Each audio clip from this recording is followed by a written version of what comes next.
Bismillahirrahmanirrahim. Assalamualaikum warahmatullahi wabarakatuh. Perkenalkan, nama saya Fahrudin Jayadi atau sering dipanggil Bang VJ, dikenal sebagai motivator Al-Quran. Alhamdulillah, saya mendalami agama selama 16 tahun dari pesantren, S1, S2, dan sekarang mengambil program doktor di PT IKI.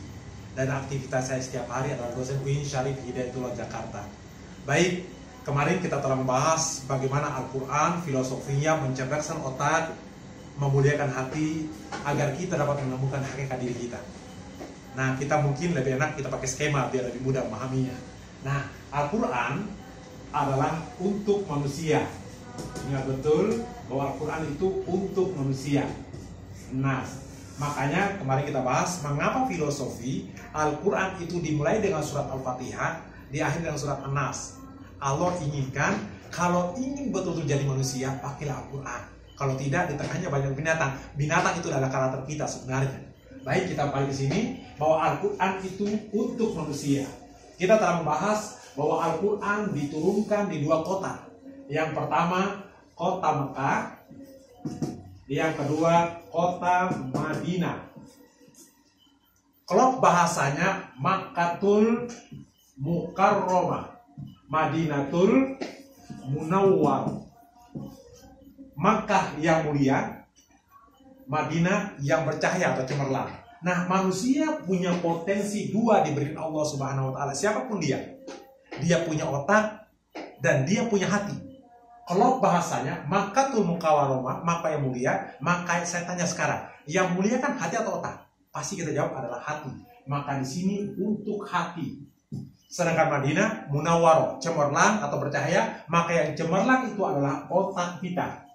Ingat baik-baik, disinilah sebenarnya intinya. Jadi Al-Quran diturunkan untuk manusia, untuk mencerdaskan otaknya dan mulai hatinya. Perhatikan, siapapun yang mendalami Al-Quran, siapapun menghafal Al-Quran, mengamalkan Al-Quran, pasti mulia hatinya, luas hatinya. Pasti orang yang belajar Quran, cerdas otaknya, luas wawasannya, luas pemahamannya. Itulah dia. Makanya jangankan otak dan hati, fisiknya pun sama Allah jaga. Perhatikan orang-orang yang konsisten baca Quran, mengamalkan Quran, mereka terkadang tidak buta, mereka terkadang tidak tuli. Allah jaga betul. Nah, kita bahas lebih dalam lagi sekarang tentang Mekah dan Madinah. Rasulullah SAW mendapat wahyu Al-Quran sebanyak atau selama 23 tahun. Di Mekah diturunkan selama 13 tahun, sedangkan di Madinah 10 tahun. Kita masuk lebih dalam lagi. Ini konsep pendidikan seharusnya digunakan. Kita tarik ke sini. Pendidikan dasar itu harusnya bukan 9 tahun, tapi 13 tahun.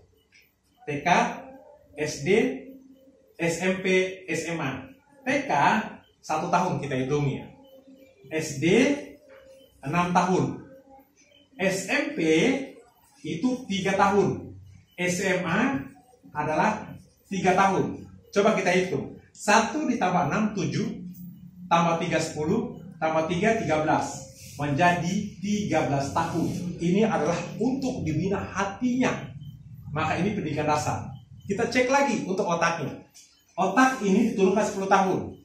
Tingkat menengah atau tingkat tinggi atau tingkat pendidikan S1, S2, S3. S1 umumnya 4 tahun setengah. Kita hitung saja 5 tahun. Kita benarkan. S2 itu 2 tahun. S3 3 tahun. 5 ditambah 27 tambah 3, 10. Maka 10 tahun. Klop. Jadi orang yang belajar Quran, memahami Quran, mengamalkan Quran, menghafal Quran, harusnya gelarnya doktor karena masa pendidikan wahyu Rasul dapat selama 23 tahun.